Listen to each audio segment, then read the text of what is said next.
There comes a moment, often unnoticed at first, when time stops feeling like it will wait.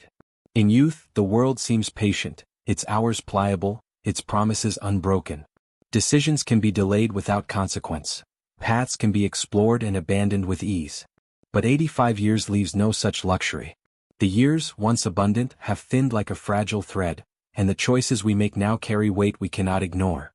What was once optional, the visit postponed, the conversation deferred, the dream quietly shelved, becomes urgent. Life no longer negotiates. It is a strange awakening. One day the mornings arrive with the familiar rhythm, yet the evenings bring a sharp clarity. There is less time than imagined, and the illusions that comforted us for decades no longer hold sway. The moments we might have wasted or taken for granted suddenly seem precious. And with this realization comes a certain honesty, a confrontation with the truths we have long skirted. What truly matters, what we have loved, what we have avoided, what we have left unsaid, all of it comes into focus. There is no time left for excuses, for pretending, for the small compromises that once seemed harmless. This is not a dramatic reckoning, nor a sudden fear of mortality. It is quieter, more insistent. It is the recognition that every choice carries a consequence now, that every postponement is a cost. Perhaps it is the subtle aching of a body less forgiving, or the knowledge that friendships and family circles are inevitably thinning. Perhaps it is simply the clear-eyed knowledge that our own energy, our own days, will not stretch as far as we once believed. In this silence, we understand that life's fragility is not a distant thought, but a daily presence, quietly shaping our actions and our reflections. And yet, within this weight lies a kind of liberation. Aging, in its uncompromising honesty, strips away the unnecessary. It forces a confrontation with our own priorities, often in ways that youth cannot. We become more intentional, more discerning. The small grievances that once occupied so much space, competition, comparison, anxiety over trivialities, fade into irrelevance. What remains is the essence. The love we have given, the bonds we have maintained, the integrity of our own choices. These truths are no longer abstract ideals. They are the currency of every remaining day. It is a tender clarity, tinged with melancholy, that teaches us patience and presence. Decisions become deliberate, conversations more meaningful, actions more aligned with who we truly are. And though the narrowing of time can feel like a loss, it also sharpens perception. The ordinary moments, sunlight on a morning walk, a familiar laugh, the touch of a hand, are no longer overlooked. Each one carries weight, each one matters. In the stillness of reflection, we learn to see the measure of our lives not in achievements or ambitions, but in honesty. Honesty with ourselves, with others, with the fleeting nature of our own days. When time stops negotiating, it is not to frighten, but to teach. It is a gentle insistence that we pay attention, that we do not delay what can be embraced now, that we hold close what truly matters, and that we move through the remaining years with deliberate grace. We like to think of independence as a permanent possession, a badge we carry unchanging through the years. We convince ourselves that our strength, our self-reliance, will endure as long as we do. Yet life, in its quiet insistence, teaches otherwise. The body that once obeyed without question begins to falter. The mind, once quick to navigate complexity, hesitates in familiar places. It is here, in these subtle moments, that the myth of permanent independence begins to unravel. The realization is not immediate, and it rarely arrives with fanfare. It creeps in through the smallest cracks. A hand that cannot reach as far, a foot that refuses to follow, a memory that blurs the edges of a story once vivid. At first there is resistance. Asking for help feels like surrender, a concession that we are somehow failing. And yet, what we resist most is often the very lesson we need. That dignity is not diminished by accepting support, but preserved in embracing it. Emotional resistance runs deep. To hand over control, even partially, feels like a betrayal of a self we have spent decades cultivating. We were taught to endure, to manage, to carry our burdens silently. Admitting vulnerability can be terrifying. It challenges identity, the familiar story we tell ourselves about who we are.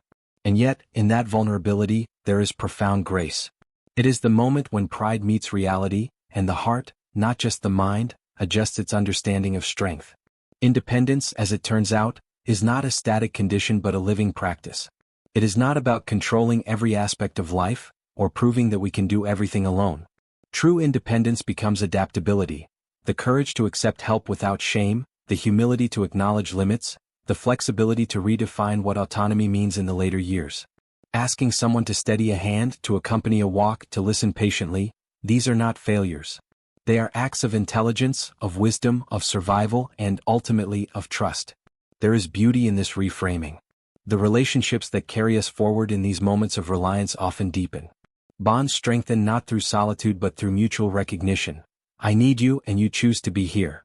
There is dignity in that exchange, a dignity that surpasses any illusion of total self-sufficiency. The quiet gratitude that arises, both for the assistance given and for the humility received, reshapes the way we inhabit our later years. And so, independence becomes less about control and more about presence. It is found in making decisions within our capacity, in choosing where and how to receive support, in preserving agency even when circumstances demand cooperation. We learn that asking for help is not weakness but a form of mastery. Mastery of patience, of insight, of emotional intelligence. We discover that strength is measured not by what we do alone, but by how gracefully we navigate the delicate balance between reliance and autonomy. This chapter of life, often feared or denied, can become a quiet revelation. We learn that the myth of permanent independence was never the truth, and that our evolving needs are not failures but markers of life fully lived. The courage lies in recognizing the inevitability of change, in embracing the support offered, and in redefining what it truly means to stand on one's own, sometimes alone, sometimes with the gentle hands of others guiding us along the way.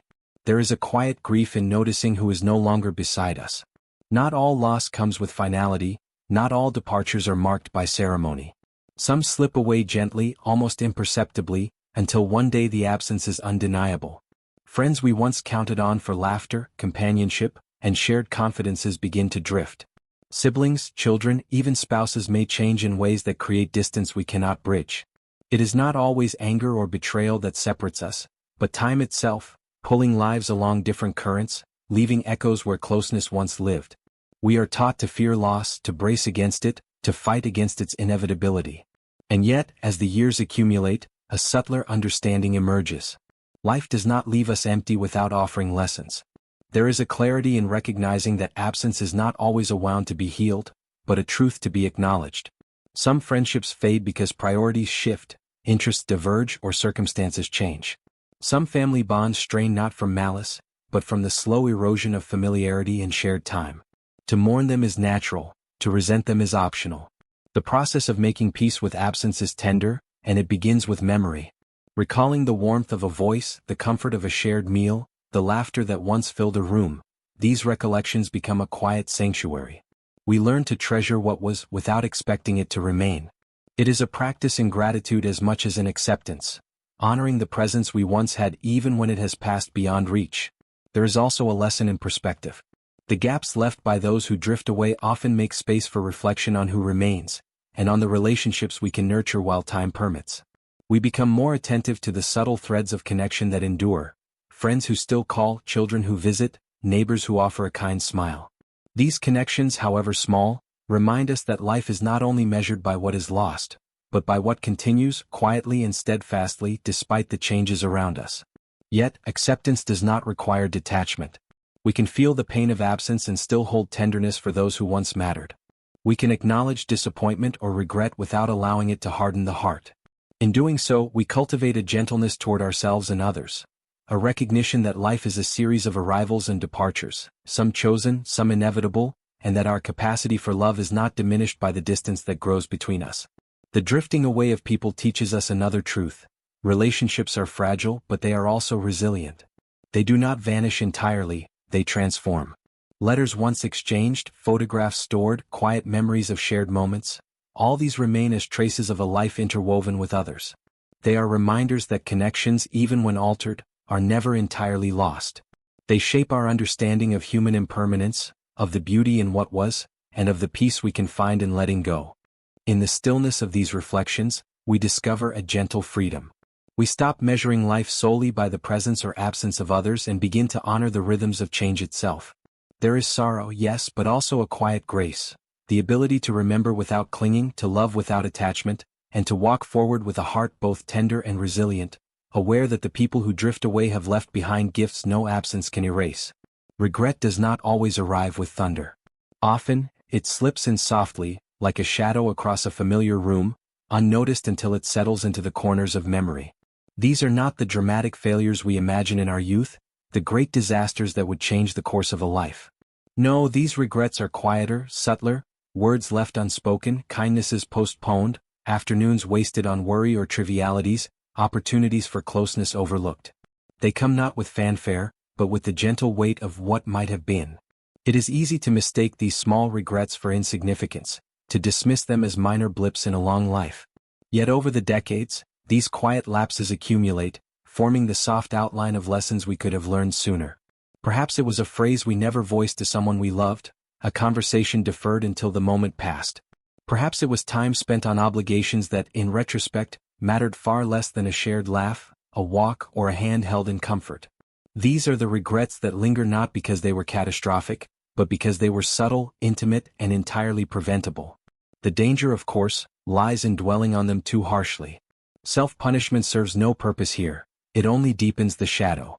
Reflection, when gentle and honest, has a different aim. It is not condemnation but awareness. To recognize these small regrets is to recognize the value of attention, presence, and choice. It is a quiet invitation to consider what can still be said, what kindnesses can still be offered, what time can still be reclaimed. Even in the later years, the capacity to act remains, however diminished by circumstance or energy. There is also a lesson in perspective. Not every missed moment warrants sorrow. Often, the regrets teach us more about our priorities than about our failures. We see the ways we once misunderstood what mattered, the ways we allowed fear, pride, or habit to dictate our actions. These insights, when embraced with gentleness, guide us toward wiser decisions. We can still redirect our focus, still deepen our connections, still speak the words that have waited too long. Awareness becomes the gift of aging, a lens through which the small, everyday choices of life gain clarity and significance. It is remarkable how such quiet reflections reshape the way we move through our days. We learn to linger a little longer over a conversation, to reach out where before we might have waited, to listen with patience rather than impatience. The lessons of subtle regrets are not burdens but opportunities. They remind us that life is measured not solely in the absence of mistakes, but in the presence of attention, intention, and care. And so, rather than being consumed by what cannot be undone, we are invited to act within the possibilities that remain. Words can still be spoken, gestures can still be offered, relationships can still be nurtured. Regret, in its quiet way, becomes a teacher. It does not shame, it illuminates. It asks us to pause, to notice, and when possible to choose differently, not for perfection but for presence, not for undoing the past, but for enriching the days that still lie ahead.